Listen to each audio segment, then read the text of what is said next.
Hello दोस्तों, welcome back to the channel commerce heroes classes और continue कर रहे हैं अपने फर्स्ट टॉपिक के साथ, that is introduction to micro economics. Already 3 lectures मैं यूट्यूब पे अपलोड कर चुका हूं। यस, 3 लेक्चर्स ऑलरेडी हो चुके हैं इस चैप्टर के। सर यहाँ पर देखो एक आई बटन आ रहा होगा, पीछे से पहले उन 3 लेक्चर्स को देख लेना, उसके बाद दिस लेक्चर नंबर 4 को आप लोग स्टार्ट करोगे। तो introduction to micro economics start कर रहे हैं। बहुत ही बच्चों वाला टॉपिक है, एकदम बहुत सिंपल वाला टॉपिक है। वीडियो को देखो, रिवाइज करो और चैप्टर को क्लोज कर दो, तो 4 to 6 मार्क्स आपके क्या हो जाएंगे, तैयार हो जाएंगे। बहुत सिंपल, मतलब ऐसा सोचो भगवान का आशीर्वाद है, बस आशीर्वाद की तरह इसको लो और पूरे के पूरे आपके नंबर को क्या लो, स्कोर करो। ठीक है, पूरे नंबर स्कोर करो। चलो आगे चलते हैं बच्चों नेक्स्ट टॉपिक के साथ। इसके अंदर आज हम जो सीखेंगे वो है एक वर्ड, अपॉर्चुनिटी कॉस्ट।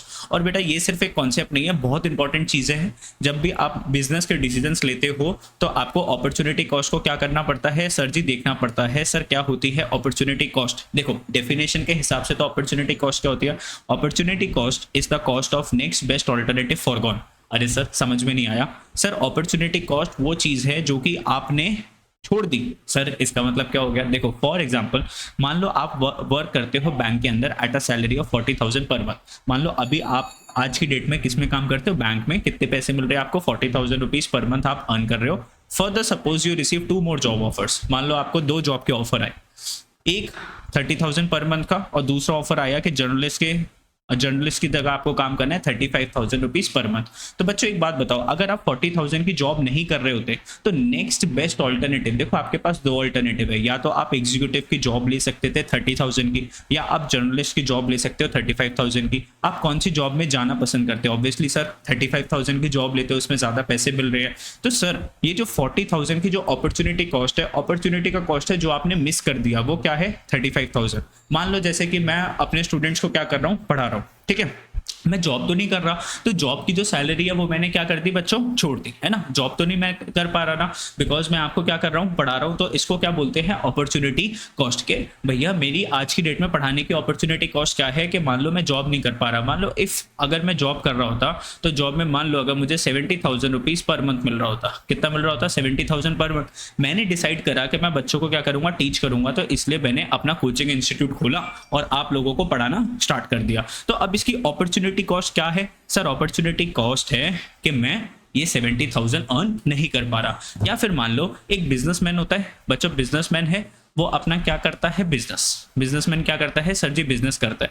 अब उनकी अपॉर्चुनिटी कॉस्ट क्या है? देखो बिजनेसमैन क्या लगाता है, बिजनेस के अंदर अपने पैसे लगाता है, जिसको हम क्या बोलते हैं? कैपिटल। वो क्या करता है? Capital investment. मान लो एक बिजनेस स्टार्ट करा, आपने 1 करोड़ की कैपिटल लगाई। कितने की कैपिटल लगाई दोस्तों? 1 करोड़। ये 1 करोड़ अगर आपने बिजनेस में नहीं लगाया होता तो इसकी अपॉर्चुनिटी कॉस्ट क्या थी? सर ये तो मेरे बैंक में पड़ा हुआ था और बैंक में पढ़ के 7% पर एनम का क्या आ रहा था? रेट ऑफ इंटरेस्ट आप लोग अर्न कर रहे थे। तो 7 लाख की इनकम आ रही थी घर में बैठे बैठे बिना कुछ करे। इस 1 करोड़ को मैंने बिजनेस में डाल दिया। इसकी अपॉर्चुनिटी कॉस्ट क्या है कि सर ये मेरे को 7 लाख रुपए कमा के दे रहा था, जो कि अब नहीं देगा क्योंकि ये पैसा किस में चला गया? बिजनेस में चला गया। मान लो जहां पे मैं बिजनेस कर रहा हूं वो मेरी खुद की बिल्डिंग है, वो मेरी क्या है? खुद की बिल्डिंग है। सर उस बिल्डिंग को मैंने पहले रेंट पे दे रखा था, अब मैं उस जगह को यूज कर रहा हूं तो मेरे पास रेंट की इनकम नहीं आ रही। तो मान लो रेंटल कॉस्ट आती थी 40,000 रुपीज पर मंथ, 12 महीने के हिसाब से कितना हो गया? 4.8 लाख रुपीज। तो अगर मान लो मैं बिजनेस कर रहा हूं तो ना तो मैं 7 लाख रुपीज का इंटरेस्ट कमा पा रहा, ना मैं 4.8 लाख रुपीज की रेंट कमा पा रहा। तो टोटल अगर आप देखोगे तो 11.8 लाख रुपीस तो मेरे क्या हो गए? ये क्या हो गया? मेरा अपॉर्चुनिटी कॉस्ट। फिर मान लो खुद मैं इस बिजनेस के अंदर लगा हुआ, अगर मैं इस बिजनेस में नहीं लगा होता तो मुझे क्या मिल रही होती? Sir salary. सर ये तो मिल ही रहा होता, ये बिल्डिंग का रेंट भी आ रहा होता, मैं सैलरी भी कमा रहा होता। मान लो सैलरी हो गई 60,000 रुपीज पर मंथ इंटू 12 के हिसाब से कितना हो जाता? 7.2 लाख। तो सर 7.2 लाख। अब यहाँ पे आप लोग डिसीजन लोगे, क्या लोगे डिसीजन? कि अगर मैं ये 1 करोड़ रुपए और बिल्डिंग को अगर मैं नहीं यूज करता तो मैं कितने पैसे कमाता? देखो 7 लाख रुपए तो आपके पास इंटरेस्ट आ रहा था बैंक से। क्या आ रहा था बच्चों? इंटरेस्ट। 4,80,000 का मेरे पास क्या आ रहा है? रेंट आ रहा है, बैठे बैठे कुछ नहीं करना। और अगर मैं जॉब कर रहा होता तो 7,20,000 में जॉब से ला रहा होता, कितने पैसे आ रहे होते सर जी? 19 लाख।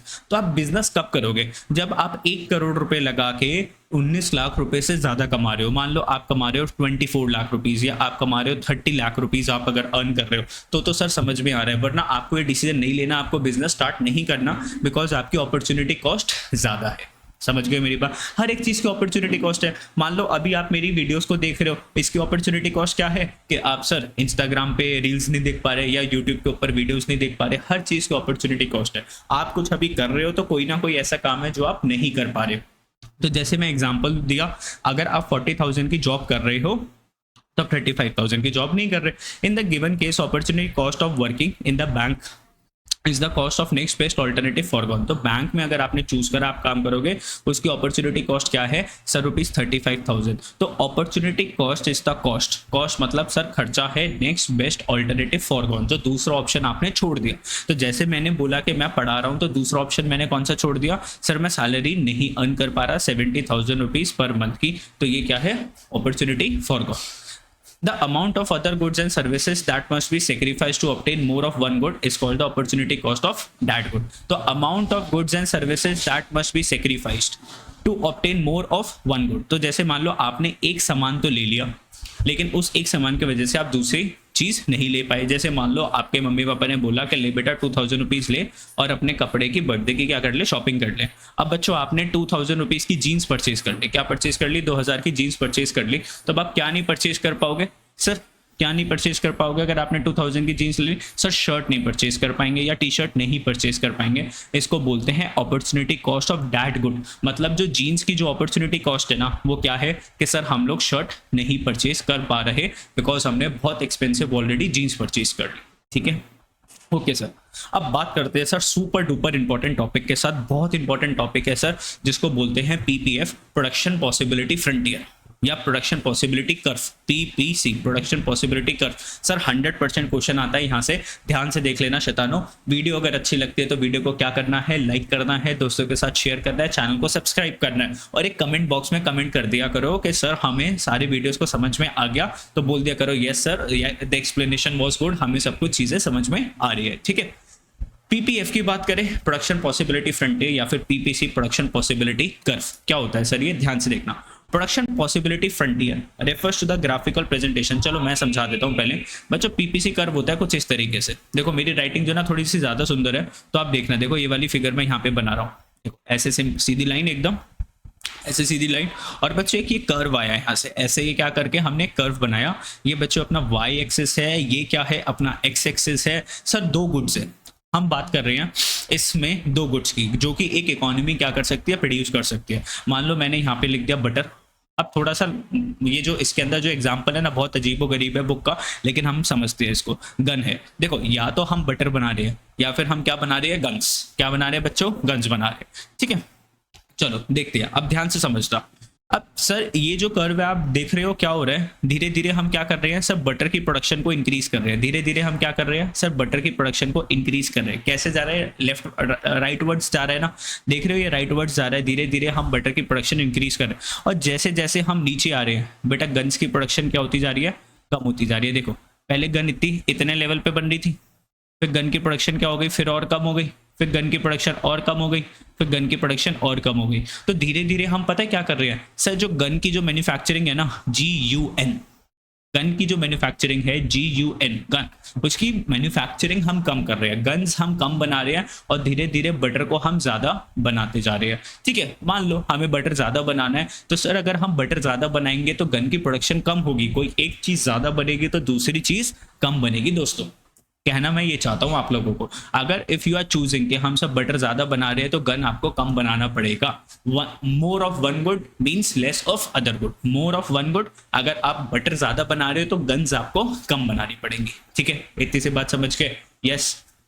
क्यों सर? बिकॉज सर अपने पास जो रिसोर्सेज है ना वो क्या है? लिमिटेड है, और टेक्नोलॉजी भी क्या है? लिमिटेड है। अनलिमिटेड तो नहीं है ना, रिसोर्सेज क्या है? स्केर्स। अगर आपने रिसोर्सेज को बटर बनाने के लिए यूज कर दिया तो वो क्या नहीं बना पाएंगे सर? वो गन्स नहीं बना पाएंगे ना। ये चीज पढ़ाया था आप लोगों को, रिसोर्सेज आर लिमिटेड और रिसोर्सेज कैसे हैं? स्केर्स है। अगर आपने उनको बोला कि भैया गन बना ले तो बटर नहीं बनाएंगे। ठीक है, तो देखो ध्यान से, अगर मैं इस फिगर की बात करूं, देखो पहले इस फिगर को समझते हैं। जैसे मान लो पॉइंट A है, B है, C है, D है, E, F, G, ये सारे पॉइंट्स किसके ऊपर लाई कर रहे हैं सर? ये जो कर्व है इसको बोलते हैं PPC curve, production possibility curve, या फिर प्रोडक्शन पॉसिबिलिटी फ्रंटियर। ये सारे जितने भी पॉइंट्स इस पे लाई कर रहे हैं ना, ये सारे हम लोग बना सकते हैं। ये सारे हम लोग बना सकते हैं, ये अचीवेबल पॉइंट्स है, ये हम लोग बना सकते।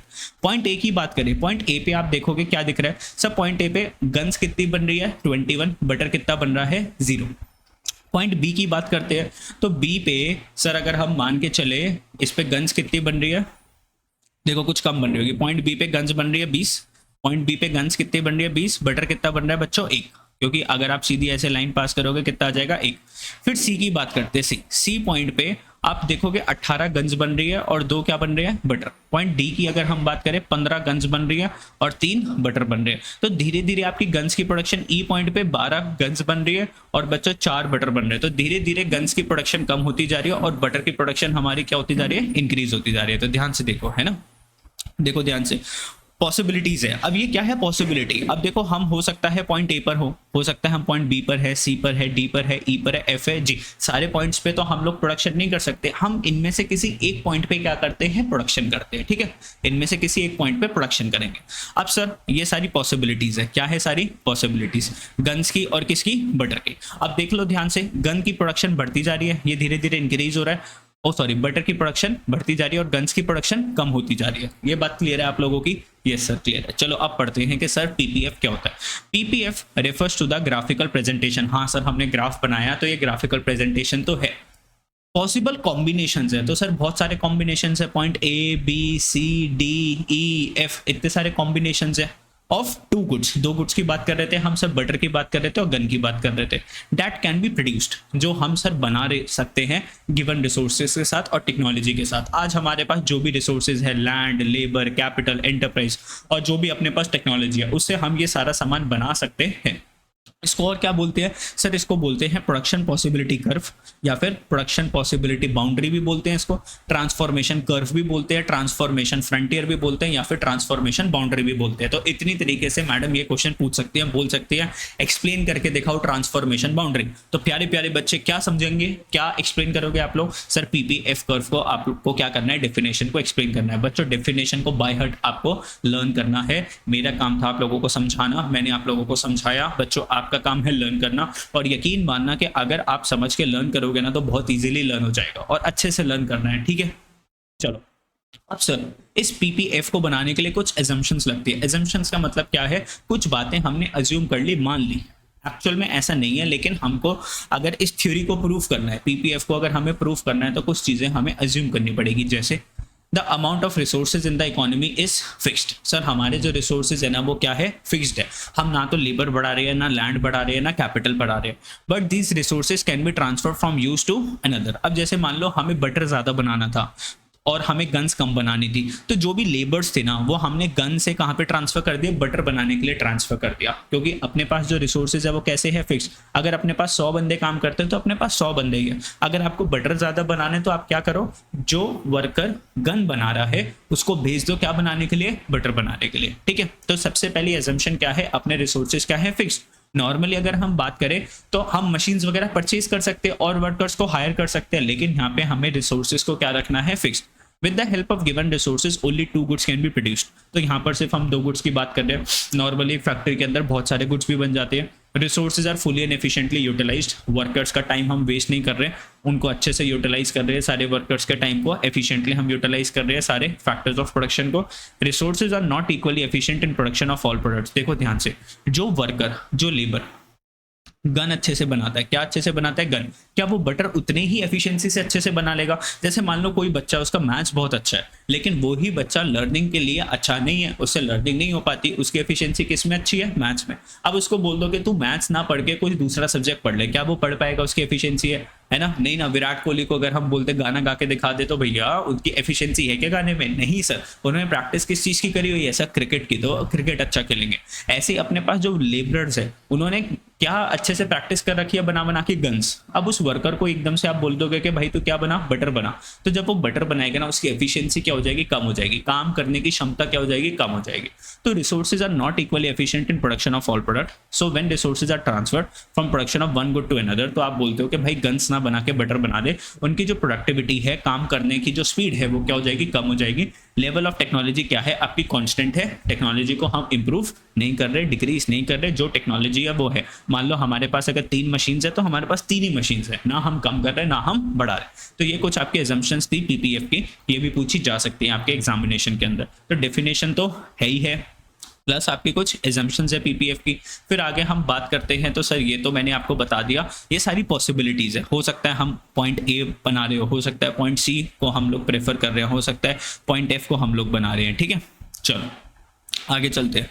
अब बात करते हैं सर नेक्स्ट टॉपिक की, जिसका नाम है मार्जिनल अपॉर्चुनिटी कॉस्ट। क्या होता है सर ये मार्जिनल अपॉर्चुनिटी कॉस्ट? ध्यान से देखते हैं, देखो मार्जिनल अपॉर्चुनिटी कॉस्ट क्या होता है, देखो बच्चों ध्यान से।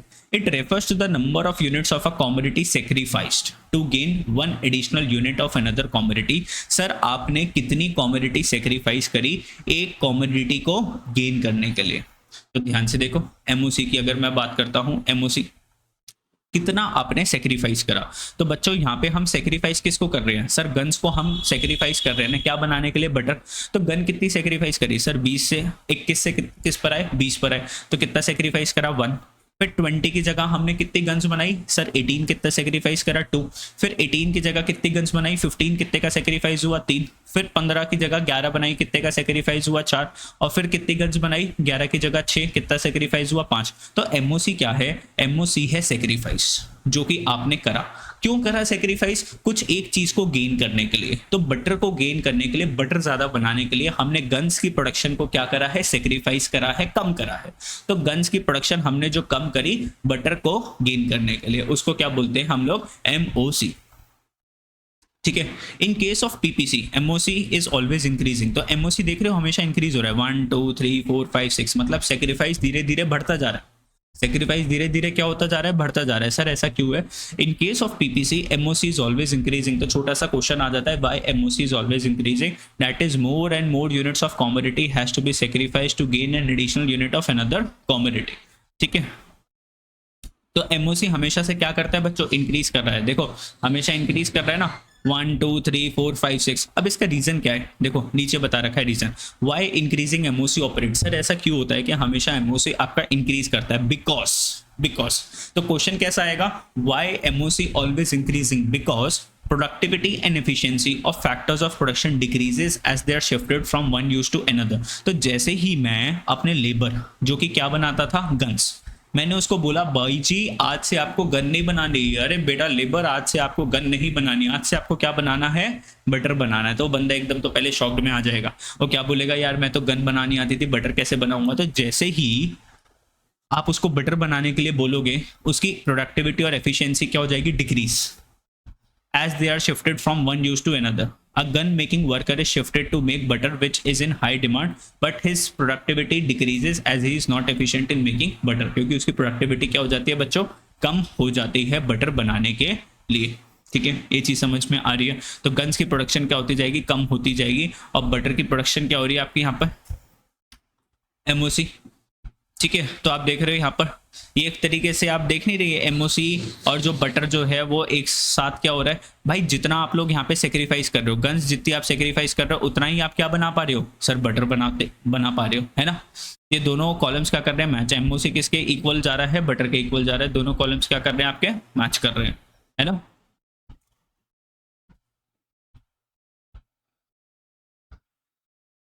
चलो तो एमओसी क्या था? Sir MOC refers to the number of commodity sacrifice. Sir जो हमने सेक्रीफाइस करा है to gain one additional unit of another commodity, दूसरी कमोडिटी को ज्यादा पाने के लिए हमने एक कमोडिटी को क्या कर दिया? सेक्रीफाइस कर दिया। हमेशा एमओसी इंक्रीज क्यों होती रहती है? बिकॉज सर जब एक वर्कर को, एक फैक्टर ऑफ प्रोडक्शन को आप दूसरी चीज के बनाने के लिए ट्रांसफर करते हैं तो उसकी प्रोडक्टिविटी और एफिशिएंसी क्या हो जाती है? कम हो जाती है। जैसे एक वर्कर जो गन अच्छे से बनाता था उसको आपने बोल दिया बटर बना दे, तो उसकी एफिशिएंसी क्या हो जाएगी? कम हो जाएगी। तो आज के लिए हम वीडियोस को यहाँ पे क्लोज कर रहे हैं। नेक्स्ट क्लास के अंदर हम लोग नया टॉपिक करेंगे जिसका नाम है एमआरटी, और फिर करेंगे कैरेक्टरिस्टिक्स ऑफ पीपीएफ, ठीक है। ध्यान से और एक दो छोटे से टॉपिक है उसको समझेंगे, जहां तक है एक दो लेक्चर्स और आपको मिलेंगे और उसके बाद ये वीडियो क्या हो जाएगी, अपना चैप्टर कंप्लीट हो जाएगा। ठीक है, 2 क्लासेस और मिलेंगी आपको छोटी छोटी, ध्यान से देखते रहना, छोटी छोटी क्लासेस है, क्लास को पूरा देखा करो, उसके बाद उसको लर्न करने की कोशिश करा करो।